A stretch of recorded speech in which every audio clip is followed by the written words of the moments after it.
Hello, West Liberty. This is Matthew on WGLZ 91.5 FM. We are college radio and we are passionately vocal.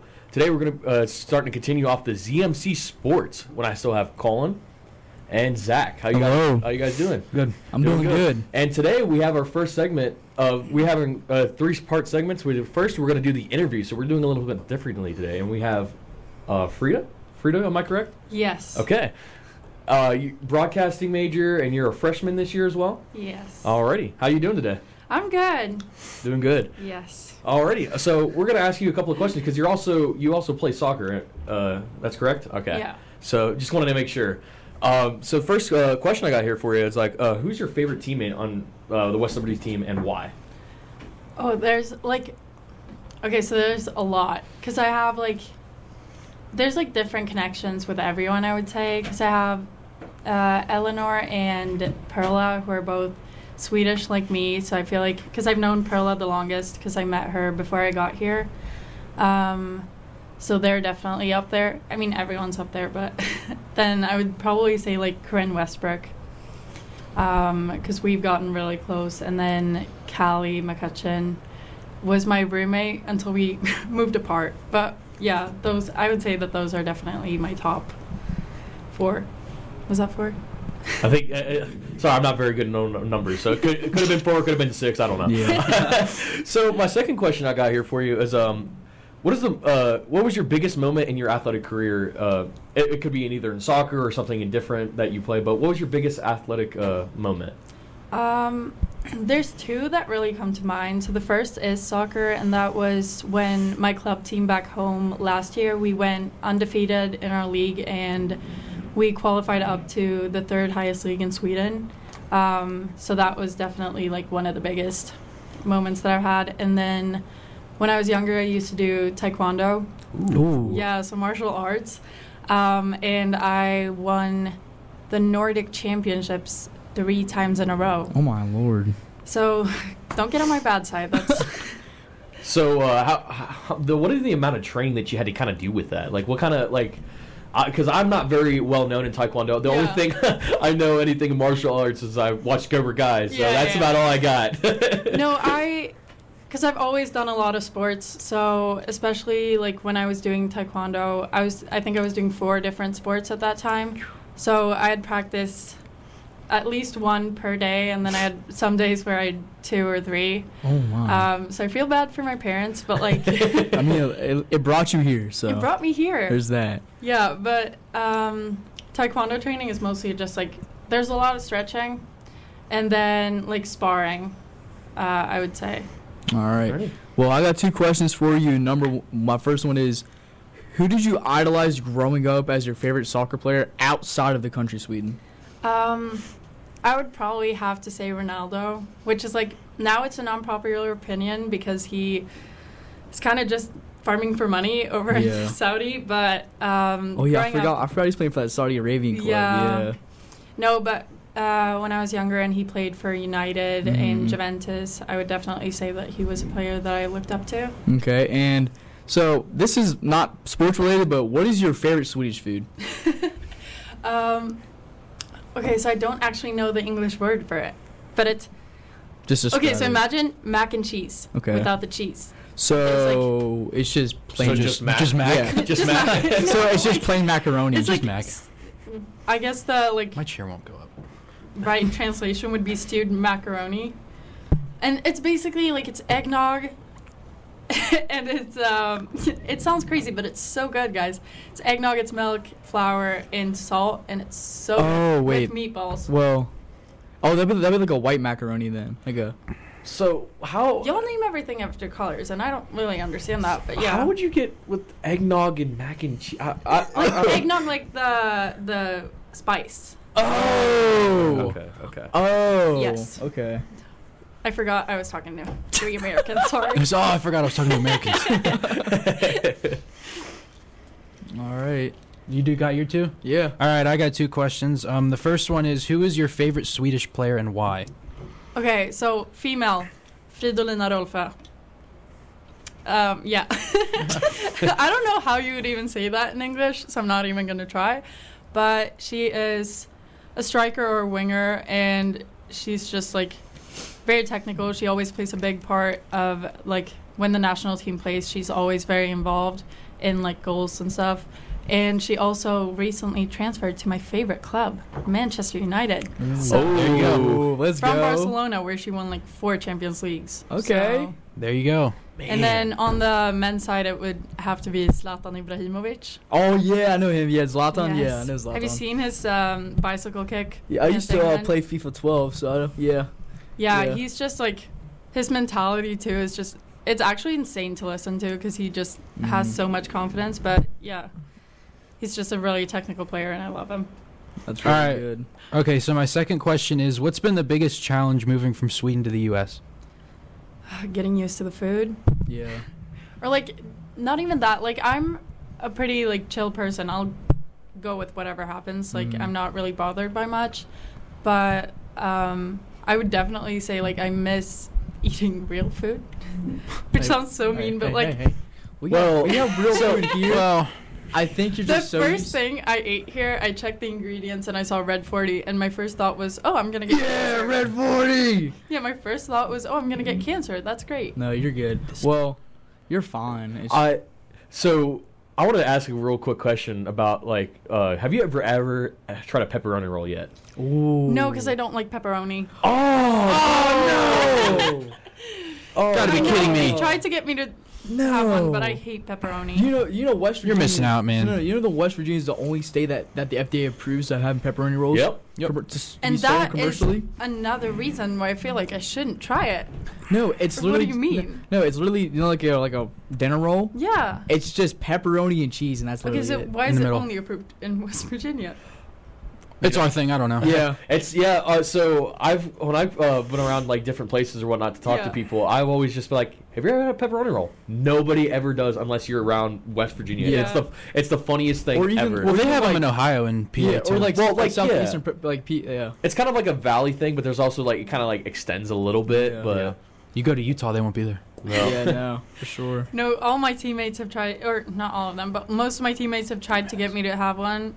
But I don't know, Whoa. something about the fact that you Hold on, also hold on. buy them like individually wrapped at a Well, gas station kind of freaks me out. Is it because the gas station ones, not the actual homemade ones? Could that be it? Where do you think I'm gonna make a homemade one? Oh, The so- microwave? No. Homemade ones are the best ones you can get. So actually, Well, all there's- pepperoni rolls there's a are little good. bit of history about homemade ones too, because that's how we in the West Virginia, it's like coal miners. That's like their main thing that they ate back in the day. So then all you had to do was just get bread, put pepperoni and cheese, and then you just throw it in. But there's a lot of homemade recipes to make it a lot better now since it's involved. So- So Yeah. Does it not just taste like a pizza? It's different. It's not. It's not like pizza because it's. I get where you're coming from. Yeah. It's kind of like it, but except like a lot of people like to dip marinara sauce in it Yeah. too. Oh, So yeah. it kind of just reminds me of So like. even more it's pizza? like hold on. So it's like a jalapeno popper, but like with bread, pepperoni, and cheese. So. Speaking as if I've had a jalapeno popper. I've had them too. They're really good. Yeah. Already. They're spicy, but I don't. I love me some Yeah, good spicy no. food. I'm big on everything. So, what is it? You had one question, Colin. You were gonna ask about favorite sports movie. Oh yeah, we got like 1 minute here, so I want to ask, what is your favorite sports movie and why? This is for everybody. So Here, I'll go first. Oh my. Mine has to be The Waterboy.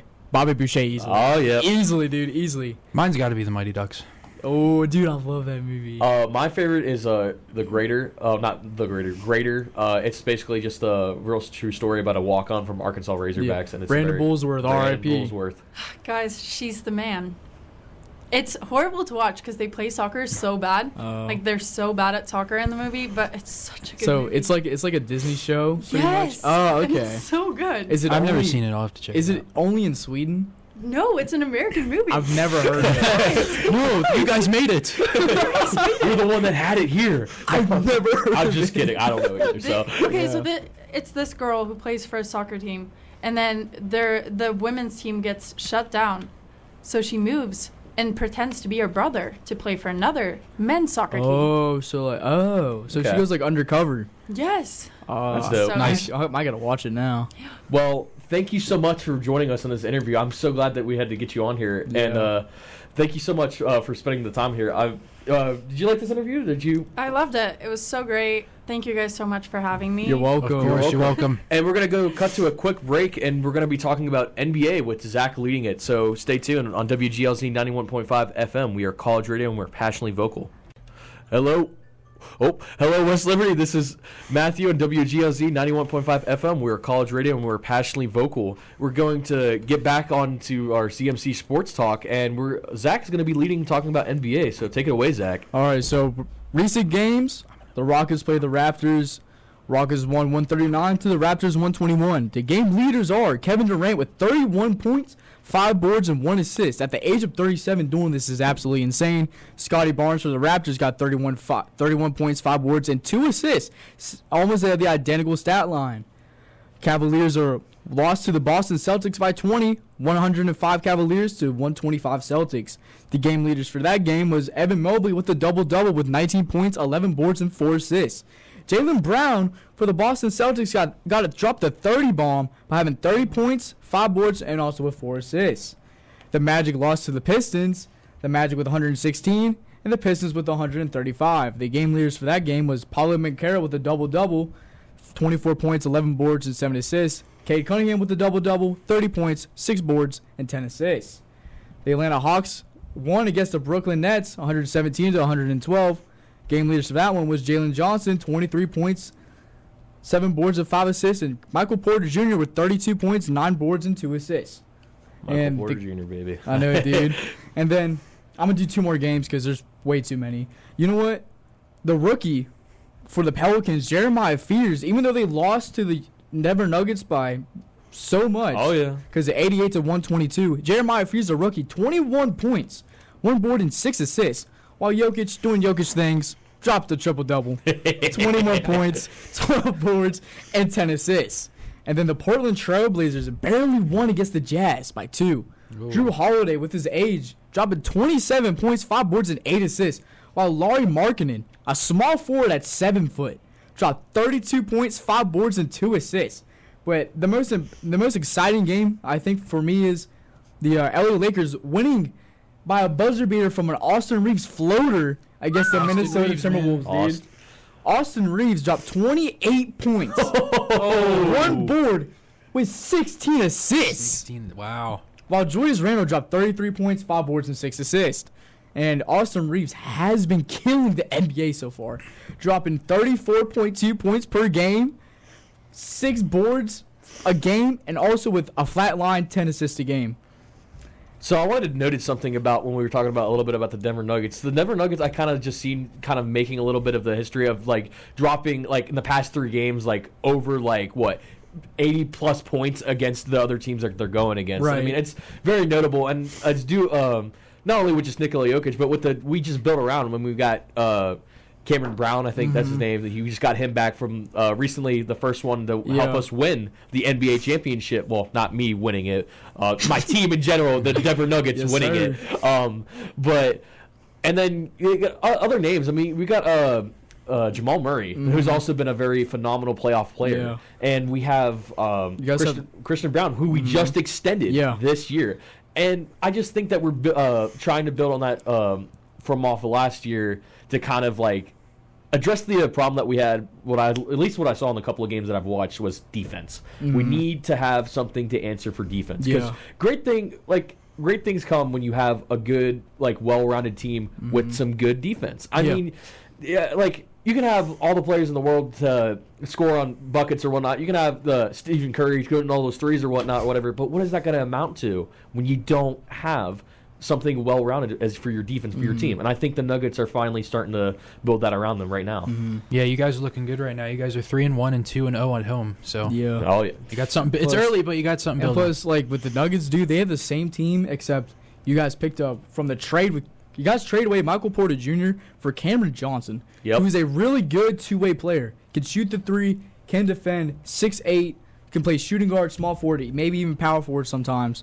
Also picked up from the Wizards, Jonas Valanciunas.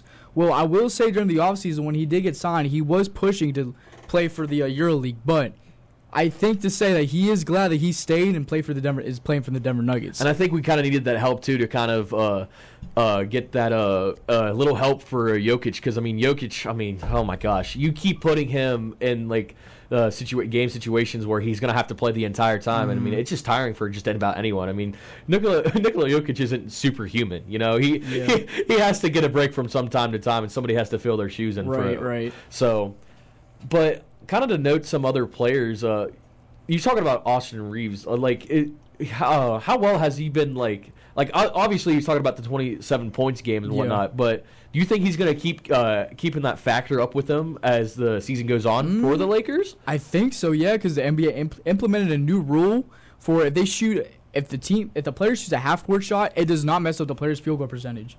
Only the teams. Well.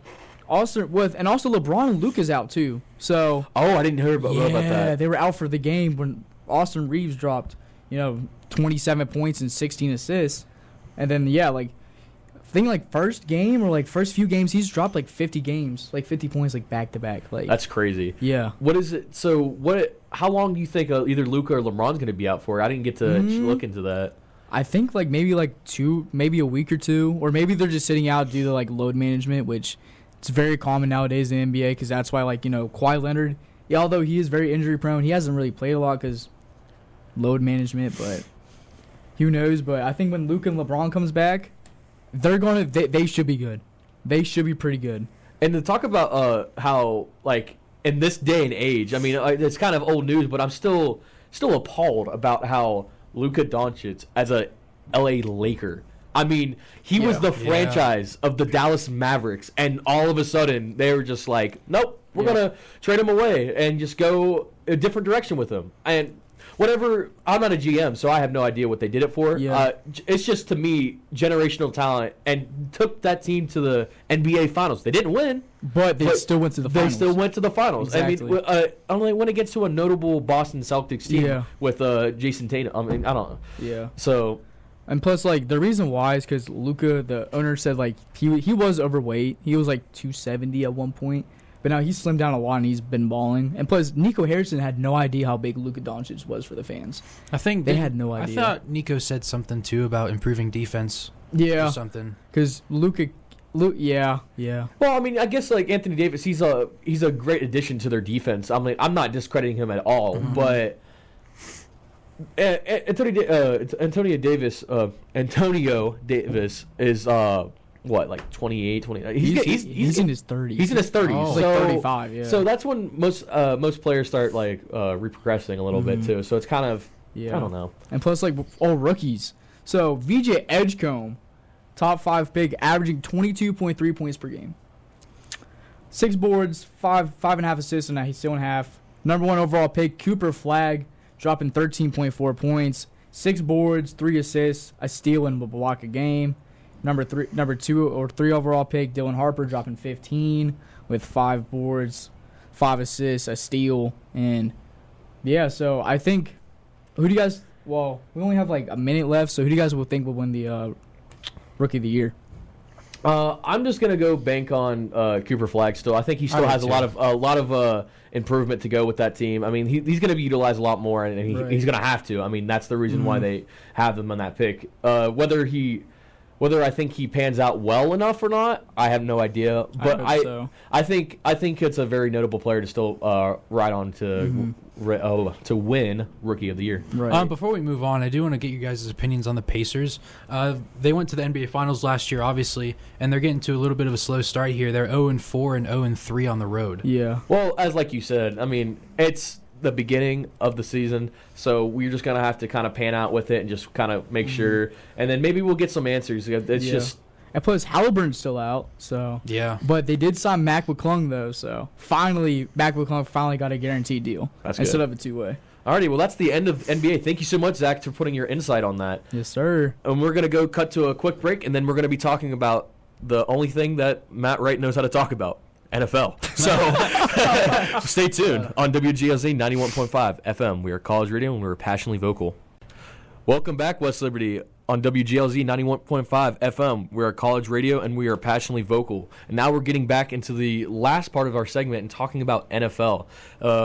So Thursday tonight, we are not me. The Lamar Jackson is finally back after his hamstring injury. So notable thing for that is because I feel like in general, I'm not discrediting any of the other players for the Baltimore Ravens, but it kind of showed after the couple of games being them 2-5 right now. Lamar Jackson is the most important player on that team. So I really, especially against this matchup against the Miami Dolphins tonight, who they just beat the Falcons. And the Falcons, I thought they had a very notable defense, too, to go beat. But then again, they have those players. They have Devon Achane, running back. I mean, they have... Tua stepped up, too. Tua's stepped up a little bit better. I was very worried about him for this season, especially with the injuries that he suffered from the past, and then just how like inaccurate he's been throwing it a little bit. But now he's finally stepped up a little bit. I do want to touch on Tua a little bit, not to interrupt, but currently he has 1,518 yards and he has 15 touchdowns with 10 interceptions so far this season. So I guess my question would be kind of like, if you were the Dolphins, if you were in the general manager's shoes, how would you kind of tackle Tua, and where do you think you would, take the franchise from there? For me, I would proceed with caution still. Yes. Because we all know what Tua can do and what he's capable of. But we also know that he has been in the ringer with, and I'm going to keep hitting on it. It's injuries. He's a very injury-prone player. Yeah. And I want to make sure, if I'm the Dolphins head coach or manager, you want to proceed with caution with him. You don't, because you can't afford him at this point. I mean, you already lost Tyreek Hill, who is still a phenomenal player. It hasn't showed it too much last season. He took took off a little bit. I mean, he was top 100 player of the year, and he kind of just faded away. I mean, it was it was very interesting to see how that just happened with him, and now, which seems to be after that injury, that he may not sign back with the Miami Dolphins. So another question with that: where do you think Tyreek Hill might go if he doesn't sign with them? I would say back to Kansas City. I would say that would be that would be good, but I don't know. Do you think they can afford them though? I mean, that's the thing. I always forget about the money side of it. Maybe we'll just spin a wheel for the offers and just decide where. Maybe. I mean, at some point he's gonna get some money, but he's also gonna have to probably take some more team-friendly deals the way he's been playing. I mean, we all know what he's capable of. Plus, he's the cheetah. And plus, he's getting older too, so production does die down when you're older, except for Tom Brady. Obviously, but besides that, production does die down when you do get older and do get more injury prone. Maybe he'll come to the Steelers. I don't know. So let's talk about another hot topic. I know in last segment we were talking about who's going to be MVP. Now I want to solidify who is going to be MVP, and it should not be a quarterback bias thing. It should be the best running back that I have seen this season, Jonathan Taylor. Yeah. Jonathan Taylor in the last 4 games has got 9 touchdowns. Unbelievable. I mean, he's leading that Colts offense with also Daniel Jones, notably not being on the Vikings too. Yeah. He's I don't know. He's on pace to breaking some records, and he's on pace to have a better season than Saquon Barkley from last year. I mean, I really just think he has a good chance to win it, but I don't know. A lot of things have always just been with quarterback skeptics of just.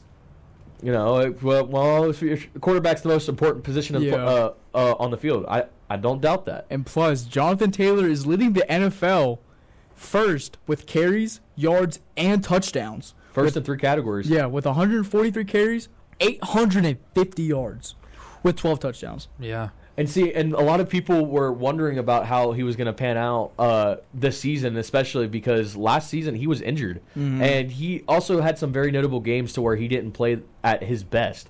So it was kind of like with a new quarterback, especially with Daniel Jones leading it, it was like, how is he going to do? How is he going to be utilized? We're seeing it right now that he's the most important weapon on that offense.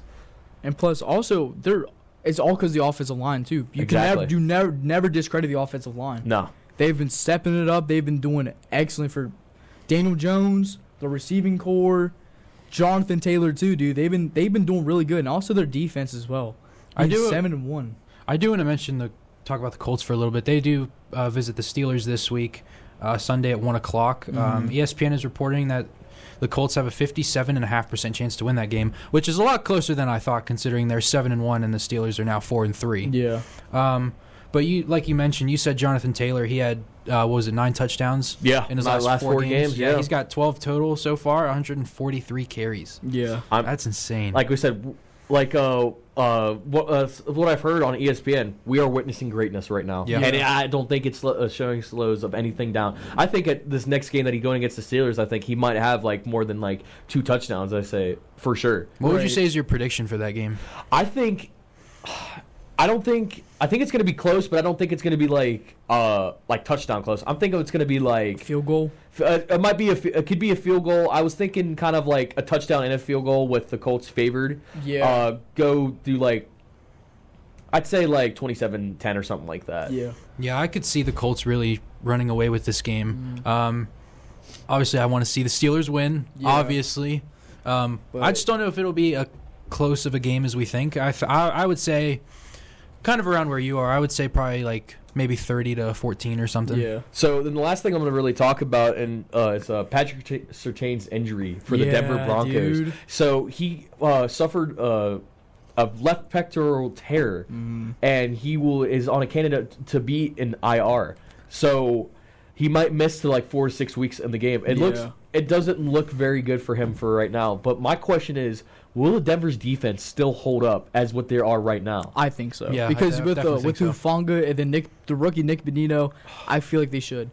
But they do miss a core piece out, sailing with the Giants with Cam Scatterby's injury. Dislocated ankle. Yeah. And I just feel really bad for the New York Giants because they've lost they found their running back for a long time, and just missing out for probably like more than 3 or 4 weeks or something like that. Yeah. I mean, that ankle injury looked nasty. So I really hope that the Cam Scatterby will come okay. Well, according to ESPN, he had an open fracture and he had to get a ligament fixed. That's intense. Instead of being he's recovered as an estimated 4 to 6 months. So that's definitely season ending. Yeah. It could be, yeah. Will he ever be the same again? Well, hopefully he still carries that on. And to talk about the NFC side of just a little bit, especially the NFC, it was the North, I think. Who's going to be taking that division? Because we still got the Lions and Green Bay Packers right now. And the Chicago Bears, they're pretty notable, too. They're going up. They're trending up a little bit. So I kind of just want to see, especially somebody asked that question to me a little bit ago, and who's going to take it. And to my opinion, I still think it's the Packers. The Packers are still a little shaky to me, but they still have that defense. And Jordan Love with Tucker Kraft that last game against, I forget who it was against, but Tucker Kraft had a phenomenal game. So, I mean, I don't know. I think it'll be between Packers and Lions. Those seem to be the top 2 teams right now. Packers are 5-1-1. Lions are 5-2. They're both undefeated at home at 3-0. Packers are on a 3-game win streak, but then again, anything can happen. I do think at the end of the season it'll come down. I think the Packers will win. Right. But Lions are definitely going to keep it as close as possible. Hopefully, this window for people that kept asking for a couple of years, this Lions window is closed to if they're ever going to win a Super Bowl at that time, and hopefully they still have that shot this year. So I hope they win one soon. Alrighty, well, that's going to be the end of this segment for the ZMC Sports podcast. Thank you guys so much for listening. I know next week we're going to have another interview for Charlie Dunlap. That she is. I think she runs for track. Yep, and she's also in the theater. She's also part of the theater program, so we'll have some pretty interesting questions for her. Thank you guys so much on WGOZ 91.5 FM. We are college radio, and we are passionately vocal.